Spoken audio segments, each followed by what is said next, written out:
31절부터 33절까지 우리가 찾아서 같이 읽겠습니다. 31절 33절 말씀 같이요. 그러므로 사람이 부모를 떠나 그의 아내와 합하여 그 둘이 한 육체가 될지니 이 비밀이 크도다.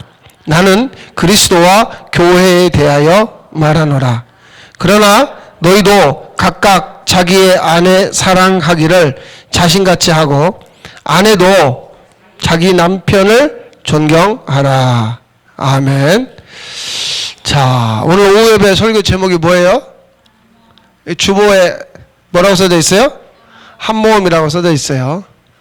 예. 기도하겠습니다.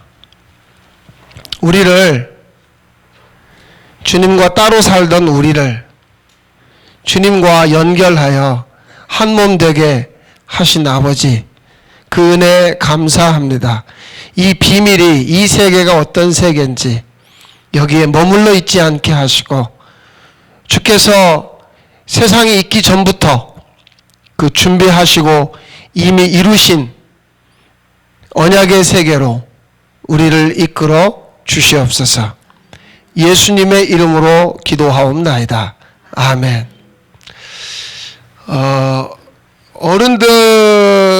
어른들하고 애들하고 보면 이제 어떤 차이가 있냐면, 만약에 어른은 어른 노릇을 하고 싶어요. 그렇죠? 내가 어른인데 애들이 나한테 어른 대접을 안 해주면 화 나요, 안 나요? 대답 못 하시겠어요? 아니, 내가 어른인데 나한테 함부로 하면 애들이 어때요? 기분 나쁘다. 또 그냥 뭐 화내지 이렇게 해요? 그냥 우리 그렇죠? 왜? 항상 어른은 어른 노릇을 하고 싶은 거예요. 그게 어른들이야, 그게. 그럼 애는 이런 말이 있어요. 애 어른. 자는 제 애인데 무슨 노릇해요? 어른 노릇하는 거지. 그 애 어른, 애가 다 커가지고. 그런 애는 빨리 두들겨 패야 돼요. 애가 뭐 같지 않아요? 애 같지 않아. 그러니까 어른이라고 하는 건 뭐냐면, 이 어른이라고 하는 것은 단순히 나이의 개념이 아니에요. 애가 자동적으로 애들이 크면 어른이 되지요. 그렇죠? 그건 사실이에요. 그런데 그럼 반대로 얘기해 볼게요. 애 어른? 근데 어른인데 꼭 하는 짓은 뭐 같은? 애 같은. 그러면 저 사람은 진짜 어른이 돼가지고 저러네. 그러면 나이는 먹을 만큼 먹었는데 어디에 초점을 지금 맞추고 있냐면, 이 애냐 어른이냐의 초점을 어디에 맞추고 있냐면 행동에 맞추고 있는 거예요. 행위에. 그래가지고 애가 어른 노릇을 하고 그러면, 참 너는 진짜 애가 어쩌면 그렇게 그냥 어른같이 그냥 그러냐, 참 좋다 그래요. 근데 어른이 돼가지고 애들같이 막 그러면, 아이고 저런 썩을 이렇게, 무슨 어른이 그래? 애야 애? 이렇게 얘기를 하죠. 왜? 애가 어른처럼 하는 건 좋다고 그러고 어른이 돼가지고 애처럼 하는 건 나쁘다고 그럴까? 행위에 초점을 맞추니까. 행동에. 참 저 사람 행동 저 못 쓰겠네. 그럼 못 쓰겠다는 거 하는 게, 자 보세요. 애가 어른 노릇 하는데 못 쓰겠다고 그래요? 쓰겠다고 그래요? 보통 쓰겠다고 그러죠. 아니 틀려도 되니까. 눈을 감았다 떴다 이 대목에 내가 고개를 흔들어야 되나 말아야 되나, 괜찮으셔. 보세요. 애가 어른처럼 그러면, 참 애가 싹수가 있다, 어쩜 너는 그러냐, 좋다고 그러죠. 근데 어른이 돼가지고 애처럼 하면은, 어쩌면 어른이 저렇게 애처럼 순진할까 이렇게 말해요? 안 하죠. 그냥 그 사람의 애나 어른의 무엇에 초점을 맞춘 거예요? 행동에. 그래서 얘기할 때 당신은 행동이 틀려먹었어 이렇게 얘기하죠. 그렇죠. 그래서 사람들은 다 지옥 가는 거예요. 사람들이 지옥 가는 이유는 그거예요. 지금 여러분이나 제가 예배당 안에 있으니까 천국 간다, 절대 그런 생각하지 마세요. 우리끼리도 애같이 저렇게 이러면서 째려봐. 우리끼리도 근데 저 사람은 젊은데 어쩌면 저렇게 믿음이 좋고 어쩌면 저렇게 그러면서 막 이렇게 추워주고 높여주고. 이게 어디에 초점을 맞췄다고요? 행동에 초점을 맞췄대. 그러면 보세요. 이 행동은 이건 어디서 나오냐 그 말이에요. 푸른 빛은 쪽문에서 나와요. 이게 이 행동이라는 게 어디서 나오냐고요. 나오는 데가 있을 거 아니에요. 이거는 사람에게서 나오겠죠. 사람. 어떤 사람에게서 괜찮은 행동도 나오고 좋지 못한 행동도 나오겠죠. 그럼 지금 하나님은 우리의 행동을 이걸 고쳐버리겠다는 게 아니라 사람 자체에 대해서 하나님 이걸 지금 만지겠다고 하는 거거든요. 근데 우리는 이쪽은 별로 관심 없어.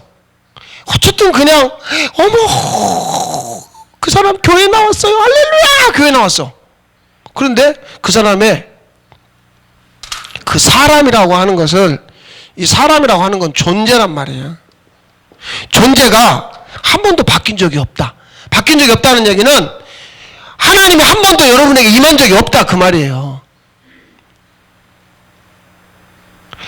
하나님이 임한 적이 없다. 그러니까 우리는 막 그 사람이 교회 다니면 그 사람의 그 함부로 말하고 거칠게 행동하던 것이 그냥 술만 먹으면 난폭하던 사람이 아니면 맨 도둑질하고 사기치던 사람이 교회만 다니면 그럼 하루아침에 다 좋아지던가요?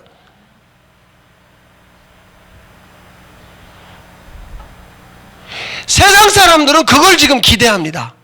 아, 저 사람 교회 다니니까 이런 사람이겠지, 좋은 사람이겠지. 세상은 그걸 기대합니다. 교회도 마찬가지예요.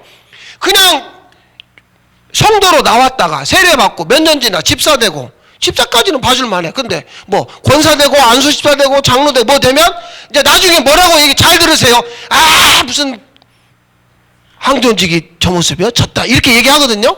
그러면 그 사람의 무엇을 가지고 얘기하고 있어요 지금? 근데 이건 안 바뀐다니까요. 안 바뀌는 거예요. 행동은 기대하지 마세요. 죄송하지만 그러면 목사가 됐다고 갑자기 행동이 바뀌겠느냐? 안 바뀌는 거래. 아니 목사가 되면 바뀌어야 되죠. 그거 왜 그렇게 생각하시는데요? 여러분 자신도 존재가 바뀐 적이 없는데. 존재가 바뀐 적이 없는데 하나님이 실제로 여러분에게 임했다는 말은 이 목하고 이 목 위하고 목 아래하고 붙었냐 떨어졌냐 그 말이에요. 그럼 붙었다 살았다고 그러죠. 떨어지면 뭐라고 그래요? 죽었다고 그러죠. 그러니까 떨어졌으니까 그러면 누가 머리가 되냐면 내가 머리가 돼서 하는 거예요.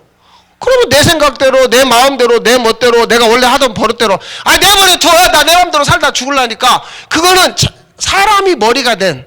그런데 그 사람 직분이 교회에서 뭔가를 받았어. 만약에 여러분들이 어른이 돼가지고 어떤 사람이 행위를 못 고치고 뭔가 안 돼야 되거든. 아, 사람이 그렇지. 사람은 그래. 그럼 그 사람에게서 누가 보이는 거예요? 내가 보이는 거예요. 나도 저랬을 텐데.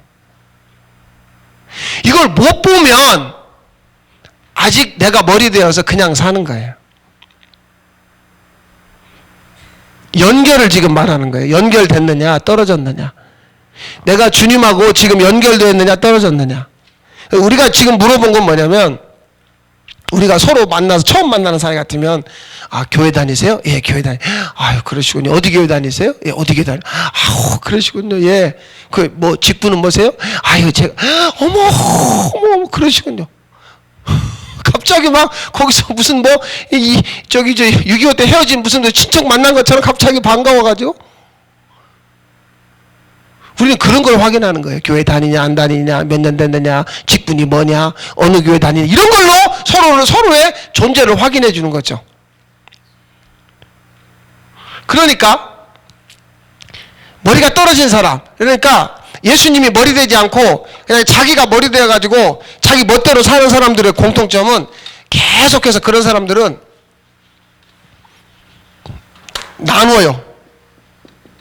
나눈다. 뭘 나눠요? 애냐 어른이냐 남자냐 여자냐 고향이 어디냐 학교 어디 나왔냐 뭐 직장이 뭐냐 뭐 애를 아들 낳냐 못 낳냐 계속 뭔가를 나누는 거죠. 나눠요. 예? 성령 받지 못한 사람들의 공통점이에요. 그래서 어른 노릇한다고, 교회에서 어른 노릇한다고 누군가 만약에 믿음이 없고 실수하고 그러면 아유 나도 믿음 없어져. 믿음 없는 것들이 그러니까 내버려. 그럼 나는 뭐라는 얘기? 믿음? 믿다는 얘기죠. 그러니까 내 편에서 생각하는 거죠. 만약 이렇게 한번 생각해 보세요. 오늘 이 예배가 여러분 인생에서 마지막 예배야. 오늘 이 예배 드리고 오늘 밤에 여러분이 돌아가신다는 걸 알았어. 그러면 지금처럼 얘 안 봐요. 별일이 여기서 뒤집어져도 내가 오늘 이 예배가 내 인생의 마지막 예배라면 내가 초점이 옮겨질 수가 없는 거야. 실제를 말해. 실제. 주님하고 나하고 실제냐 아니냐. 붙어있느냐 떨어져 있느냐. 실제를 말하는 실제. 오전에 말씀드렸어요. 한 집에 사냐 아니냐를 얘기하는 거죠. 그래야 식구가 아니라 떨어져 지냈는데 몇 달 만에 몇 년 만에 만나도 떨어져 지냈어도 몇 년 만에 만나도 동일하게 복음의 가치로 만나면 몇 년 만에 만나도 아무 문제 없이 말이 통합니다. 근데 한 집에 사는데 날마다 같이 사는데 복음의 가치가 아니다. 서로 다른 말 하는 거죠. 왜? 한 집에 살지만 한 몸이 아니야. 떨어져 있는 거죠. 주님은 영이고 우리는 육이죠. 그러니까 둘이 하나 될래 하나 될 수가 없죠. 그런데 우리 쪽에서 주님에게 가서가 아니라 주님 쪽에서 우리에게 오심으로 우리가 주님과 한 몸이 되는. 그러니까 오늘 말씀 잘 보세요. 31절에 그러므로 사람이 부모를 떠나 그의 아내와 합하여 그 둘이 한 육체가 될지니. 그러니까 여기서 지금 무슨 생각하냐면 여기서 바울이 그런 얘기를 해요. 저는 아직 제대로 된 제대로 된 취소. 제가 주례를 2번 해봤어요. 2번 해봤는데 한 번은 지난번에 사진 보여드린 것처럼 남편이 장애인이고 부인이 이제 장애인이 아닌 경우. 어쨌든 지금 뭔 얘기하려고 그랬지? 지금 주례 얘기하려고 그랬지. 주례를 할 때 이 결혼식에는 여러 번 가봤잖아요. 네, 결혼식 기도는 많이 해봤어요. 그런데 결혼식에 가면 대개 본문이 바로 이 말씀이에요. 사람이 부모를 떠나 그의 아내와 합하여 그 둘이 한 육체가 될지니. 이게 창세기에도 있고 마태복음에도 있고 여기저기 있어요. 그러니까 주례할 때 이제는 장성하였으니 부모를 떠났습니다. 부모를 떠났으니 재정적으로 독립하시고 떠났으니 믿음으로 독립하시고 그래서 둘이 잘 살아야 됩니다. 뭐 이런 얘기를 하는 거예요. 그런데 너무 놀라운 건 32절. 자 읽어보십시다. 32절 시작. 이 비밀이 크도다. 나는 그리스도와 교회에 대하여 니네 둘이 잘 살아라가 아니죠. 지금 여기 뭐라고 돼 있어요? 부부 이야기가 아니라 나는 지금 그리스도와 교회에 대하여 말한다고 그러죠. 이게 무슨 결혼 주례사 이게. 이게 지금 에덴 동산에서 나온 이야기라니까. 에덴에서 하와가, 그때는 하와가 아니에요. 여자가 남자 옆에서 나왔다고 그래서 여자고 그 사람이란 말이에요. 그래서 남자와 여자가 한 몸이다. 근데 거기서부터 하나님은 교회에 대해서 말하고 있다고요. 하나님은 교회만 이야기하는데 우리는 결혼식 날 처녀총각 세워놓고 여자 남자 남편 말에 따르겠습니까? 부인 사랑 이렇게 얘기한단 말이에요. 이 지금 32절 정확하게 바울이 여기서 딱 찌르잖아요. 나는 지금 여기서 왜 이 이야기를 하냐면 여기서 이 말씀이 시작할 때 자 여자를 먼저 얘기해요. 여자의 머리는 누구다? 자 남자다. 그 다음 그러면 남자의 머리는 누구다? 그리스도다. 이렇게 얘기를 하고 있어요. 그러니까 남자들이 얘기할 때 여자는 내가 머리니까 나한테 복종하시오 순종하시오 성경에 그렇게 돼 있으니까. 그러면 남자들은 성경을 여기까지만 봤어요? 남자의 머리는 그리스도라고 돼 있잖아요. 그러면서 32절에 나는 지금 그리스도와 교회에 대하여 말하노라. 이건 지금 교회 이야기지. 여자 남자 만나가지고 둘이 서로 내가 네 머리니까 너 말 안 들으면 내가 머리를 어떻게 한다, 이 얘기가 아니잖아요. 분명하게 32절에 나는 그리스도와 교회에 대하여 말하노라 이렇게 얘기해놓고 그 앞에 32절 시작하는 단어가 뭐예요? 보세요. 32절 시작할 때 그러므로 32절 이 뭐가 크도다? 그렇죠. 그러니까 여자와 남자가 만나서 교회가 되는 그것은 비밀이란 얘기죠. 비밀이란 얘기예요. 이건 비밀인 것은 감춰진 거예요, 드러난 거예요? 감춰진 거죠. 그러니까 우리가 지금 주님과 실제라면 이거에 대해서 관심이 있어야 돼. 교회가 뭔가? 세상에 몇십 년 동안 같은 교회 다니면서 한 번도 교회가 뭔가에 대해서 서로 진지하게, 권사님 교회가 뭐예요? 교회가 뭘까요? 주님이 세우고 싶은 교회가 뭘까요?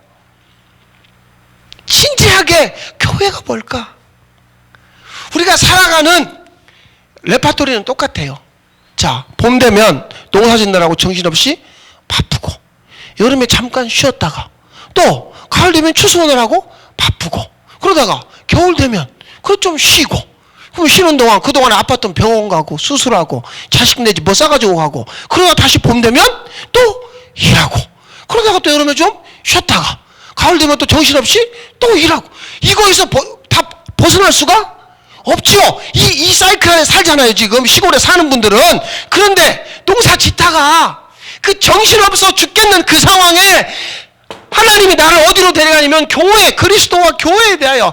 내가 아기를 보면서, 아기를 키우면서, 일을 하면서, 농사일을 하면서 도대체 교회가 뭘까? 주님이 이 땅에 세우고 싶은 교회가 뭘까? 그분과 나와의 그 연결된, 머리가 붙어있으면 그분의 어떤 마음이 부어지겠죠. 그런데 이거에 대해서는 몇십 년 동안 교회를 다니면서도 정말 관심이 없어요. 그럼 이건 연결이 안 됐다는 이야기죠. 달리 설명할 방법이 없어요. 연결이라는 건 이것은 위로부터 이 여자에게 어디로부터요? 위로부터 부어지는 영이 있어야, 잘 보세요, 이 대목. 우리 남편이 잘났으나 못났으나 이 사람이 내 머리구나. 위로부터 부어지는 영이 있어야 이걸 시인하고 인정하고 따르는 거예요. 근데 이게 없으면 잘나야 내 남편이지, 저거 못쓰게 생기고 빌어먹게 생겼으면 필요 없는 거지. 다 마찬가지입니다. 아래로부터 사는 사람들은 모든 것은 조건문이에요. 상대적이죠. 자식도 언제 이쁘냐면 시험 잘 보고 돈 잘 벌어오고 효도 잘 오면 내 자식이에요. 근데 속썩이고 말짓하고 돈 물어주고 막 그러면 징글징글하게 보기 싫은 거야. 어쩌다 저런 것이 내 뱃속에 나와가지고 막 그러면서 뭐 죽은 그냥 친정엄마를 끄집어내고, 왜 나를 이런 집에 시집 보내가지고 막 속 다 끄집어내는 거지. 그게 특징이 뭐냐? 아래로부터 뭔가를 끄집어내려고 하는 거죠. 답이 아래에 있다고 생각하는 거예요. 그런데 교회, 그리스도와 교회, 이 비밀에 대해서 아는 사람은 위로부터 부어지니까, 내가 만난 남자, 내가 만난 여자, 내가 사는 이 삶의 자리가 위로부터 부어지는 것에 의해서 어떠하든지 상관없다가 되는 거죠. 그러면 그렇게 사는 남자는 어떨까? 이 남자도 동일하게 어디로부터 부어지는? 위로부터 부어지니까 내가 저 여자의 머리라고 그 여자를 함부로 밟을 수 있어요, 없어요? 없죠.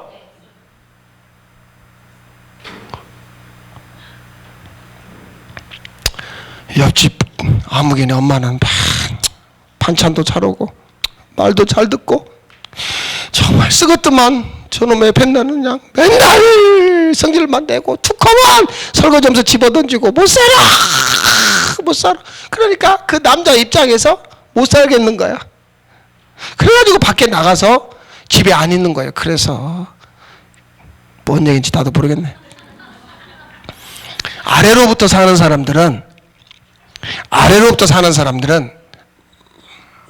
밖에서 답을 찾으려고 그래요. 밖에서 만족을 하려고 그래요. 바깥에서 해답을 찾으려고 그래요. 위로부터 부어지면 안에서, 아시겠어요? 안에서 해결하려고 그래요. 이건 분명한 차이입니다. 분명한 차이예요.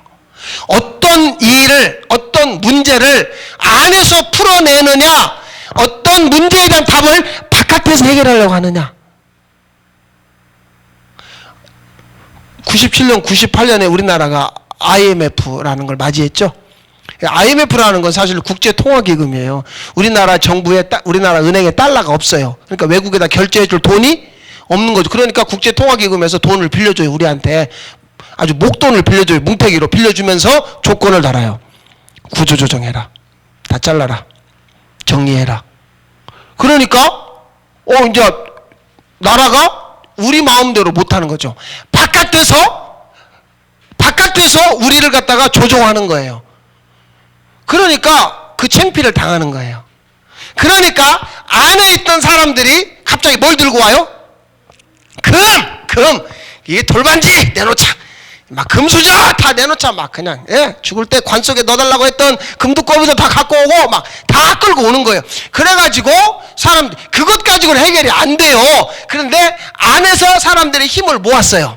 그래서 그럼 우리가 좀 덜 쓰자. 우리가 졸라 매자.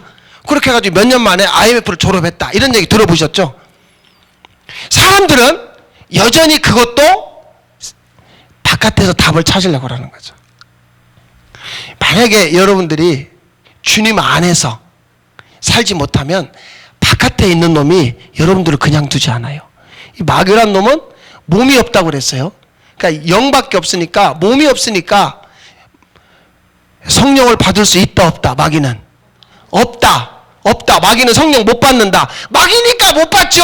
그런 싱거운 대답하지 마시고, 마귀는 뭐가 없다? 몸이 없다. 모든 육체에 부어준다고 하는 성령. 그러니까 만약에 여러분들에게 위로부터 부어지는 영이 여러분 안에 거하시지 않으면 바깥에 있는 놈이, 또 다른 놈이 여러분 안에 들어가서, 그래서 한 귀신이 쫓겨났다가 더 악한 귀신 7을 데리고 들어가는 거예요. 이거를 계속해서 지금 우리가 주님과 연결되지 않으면 밖에서, 그러니까 밖을 자꾸 보시지 말라고. 내 인생의 바깥에 주님이, 이 밖은 어떤 영역이냐면 이 아래 밖은 주님이 나에게 허락하지 않은 영역이에요. 위로부터 아니라고 하는 건 주님이 나한테 허락한 영역이 여기라고요. 근데 이걸 모르니까, 나한테 무엇을 허락하셨는지를 모르니까, 그러니까 자꾸 딴 데 보는 거죠. 옆 사람한테 오래간만에 한번 인사하겠습니다. 어이, 딴 데 보지 마. 시작.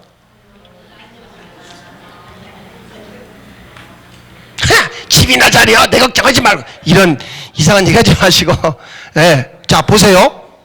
자, 결국은 무슨 얘기냐면, 하나님이 지금 말씀하시는 건 남자냐, 여자냐, 가난하냐, 부자냐, 뭐 아프냐, 건강하냐, 우리는 자꾸 나누려고 그런다니까요. 근데 참 신기한 건 성경을 부탁드립니다. 잘 좀 봐주세요. 바울이 끝도 없이 이야기합니다. 내가 병들고 약했을 때 주님이 강하게 나타났다. 그런데 기도는 맨날 주님 안 아프게 해주시고 부다 되게 하시고, 뭐 이런 얘기를 계속하면 그럼 주님이 나에게 나타날 근거가 없어져 버리는 거죠. 왜 그러느냐? 그러면 만약에 뭔가를 대단한 일을 이루었어요. 그럼 누가 했다고 떠들을까? 그렇죠. 보세요. 우리가 이런 일을 해냈다니까요. 굉장하지 않아요? 그걸 주님은 용납하지 않아요. 그걸 주님은 인정하지 않는다고요.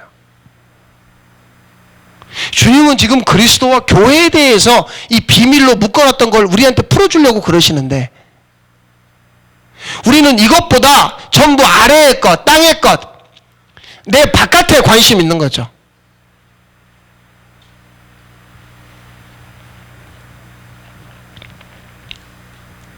이 비밀이 크도다. 나는 그리스도와 교회에 대하여 말하노라. 할 수만 있으면 이 나뉘어지는, 자꾸 나누려고 하는, 네 편, 내 편 나누려고 하는 이 세계에 갇히지 마시고 위로부터 부어주시는 성령에 의해서 내가 주님과 지금 연결되어서 살아가는 사람이구나, 교회구나. 이건 정말 그 안으로 들어가면 어마어마한 뭐가 숨겨져 있어요? 비밀이 숨겨져 있어요. 하나만 더 얘기하고 마치십시다. 제가 이제 전주에서 대학을 나온 다음에 서울로 대학원을 갔는데, 제가 나온 학교가 다른 신학교에서 볼 때는 별로 좀 문제가 있는 학교처럼 보여요. 왜냐하면 총장님은 김제 사람인데 자기 엄마가 시장에서 생선장사해서 아들을 키웠어요. 연세대학교 졸업한 다음에 미국의 프린스톤을 나오신 분이 우리 학교의 총장님으로 왔어요. 근데 그분은 민중신학자야. 부인은 이스라엘 여자고. 민중신학자라는 게 기존의 한국에서는 자유주의 신학이죠. 이 민중, 백성들이 그리스도다, 뭐 그런 이야기예요. 근데 그분이 오시면서 누구를 데려오고 가냐면 남아메리카에 가면 해방신학이라는 것이 그때 막 90년대에 떴어요. 남미 군사정권이었거든요. 거기도 이 민중이 해방하는 그런 신학이 나왔어요. 그런 다음에 해방신학, 민중신학, 그 다음에 이제 남자들이, 지금은 목사도, 우리 교단은 목사든 장로든 남자 여자 다 주잖아요. 지금도 합동 측은 여자 목사가 없고 여자 장로가 없어요. 그 여자들은 지금도 합동 측은 2 이상 못 올라가. 여기까지만. 왜 못 올라가는지는 제가 19금이라 차마 여기서 말을 못 하겠어요. 나중에 개인적으로 오면 얘기해 드릴게. 지금도 합동은 2 이상 여자가 여기 못 올라가고, 그래서 여기도 올라가나 못 올라가나 내가 헷갈리네. 아마 요 아래까지 갈 거야, 여자들은. 장로도 없고 목사도 없어요, 합동은. 그러니까 이제 남자들이 목사 다 해먹으니까, 여자들이 만들어낸 신학이 여성신학이라는 게 있어요. 그런데 여성신학, 한국 여성신학의 거의 지도자인 선순화 교수가 우리 학교에 있었어요. 그러니까 기존 개혁주의 입장에서 보면 민중신학, 해방신학, 여성신학, 이런 자유주의 신학이 세트로 다 있는 거죠. 근데 어쨌든 이제 그분들 밑에서 공부를 하고 이제 서울로 갔어요. 그러니까 서울에 가니까 광주 호신, 대구 영신, 부산 장신, 대전 신학교, 서울 장신, 전주 한일, 그 다음에 장신대 7개 학교가 모였어요. 이렇게 이제 모여가지고 뭘 하냐면 서로 이제 이렇게 대화를 할 거 아니에요. 근데 얘기를 해 보면 다 막혀 있어. 그러면 니네 학교는 민중신학이 어떻고 해방신학이 어떻고 포스트 모더니즘 어떻고 이런 얘기를 해요. 그런데 질문해봐요. 너 포스트 모더니즘이 뭔 줄 아냐? 그게 무슨 그런 거에 관심 있냐? 열심히 우리가 주님을 믿고 해서 모르면서 나쁘다고 말해요. 그 여성신학이 뭔지 아냐? 해방신학이 뭔 줄 아냐? 몰라! 나 관심 없어. 그런 걸 내가 왜 관심 있어요? 모르면서 나쁘다고 그래. 전부 첩첩산중이야. 막혔어요. 서울의 유명한 목사님을 우리 학교에 세미나 강사로 제가 초대하러 갔어요. 그분하고 이렇게 대화를 하는데, 내가 전주에서 왔다고 그러니까 그러냐고 하다가 마지막에 내가 못 간다고, 그 학교에는. 왜요? 그 총장이 민중신학 한 사람인데 내가 그런데 어떻게 가겠냐고. 아주 대놓고 그냥 노골적으로. 사람들이 다 꽉 막혀 있어요. 대화가 안 돼. 내가 서울에서 수백 명을 만나가지고 얘기를 해보니까, 그러면 알면서 반대하면 좋겠어요. 근데 관심도 없고 모르면서도 무조건 반대. 막혀 있어요. 바깥에 관심 있는 사람들의 특징이 뭐냐? 막혀 있다는 거예요. 새 한 마리가 이 예배당 안으로 들어오면 결국 살까요? 죽을까요? 왜 죽어요? 갇혀서 죽어. 나갈 데가 없거든. 그런데 만약에 저기 창문을 조그마한 것만 열어놔도 오늘은 못 나가도 결국 내일은 나가요. 위로부터라는 얘기는 무슨 얘기예요? 아래에는 답이 없어. 아래에는 문이, 그러니까 위에서 문을 열어주시는 식으로 우리를 결국 아래의 사람을 위로 끌어가는 식으로 구원을 하는 거죠. 이제 바쁜 절 좀 끝나셨지? 아래에만 마음 두지 마시고, 나는 지금 그리스도와 교회에 대해 말하기 위해 남자와 여자를 세워서 둘이 결혼하게 했어요. 둘이 가정을 세웠어. 그게 교회예요. 주님의 관심은 교회에 있어요. 주님의 관심은 여기 있는 교회 여러분에게 있다고요. 여러분의 몸에 관심 없어요. 여러분의 몸이 몇 살이냐, 어디 아프냐, 안 아프냐, 이런 거 얼마나, 학교 어디 나왔어, 이런 거 관심 없어요. 주님은 여러분 자신에게 관심 있어요. 여러분이 교회고, 교회인 여러분에게 그 비밀을 얘기해주고 싶다. 그 말이에요. 주님과 한 몸 된 자, 교회. 그렇게 살아가시기 바랍니다. 기도하십시다. 하나님, 함께 모여